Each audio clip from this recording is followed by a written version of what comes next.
एक शहर की एक गली में एक पुराना मकान था। उसमें एक बूढ़ा व्यक्ति रहता था। उसका न कोई रिश्तेदार था न कोई दोस्त। वो हमेशा अकेला रहता था। इस पुराने मकान के ठीक सामने एक छोटा सा घर था। उस घर में एक छोटा बच्चा रोहित अपने माता पिता के साथ रहता था। बूढ़े व्यक्ति को बच्चे बहुत अच्छे लगते थे।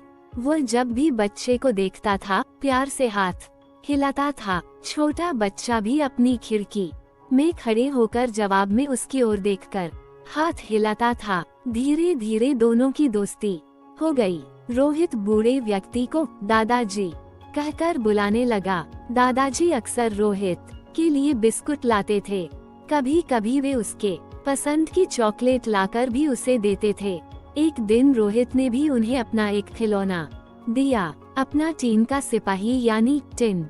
दादाजी ने कहा कि वे इसे बहुत संभाल कर रखेंगे। कुछ दिनों के बाद रोहित ने देखा कि दादाजी कहीं भी दिखाई ही दे रहे हैं। उनके मकान को तोड़ दिया गया और वहां पर एक बेहद बंगला बनाया गया। रोहित के पिता ने उस बंगले को खरीद लिया। रोहित और उसके माता पिता बंगले में रहने लगे।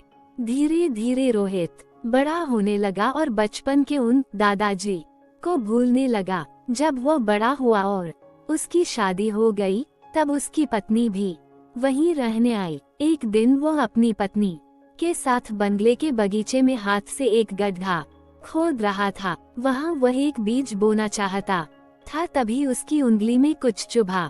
उसने खोदकर देखा तो यह उसका अपना टिन सोल्जर था जो उसने दादाजी को दिया था। उसकी तलवार की नोक रोहित की उंगली में चुभ गई थी। अपना बचपन का खिलौना देखकर अचानक रोहित को बचपन की सारी बातें और दादाजी याद आ गए।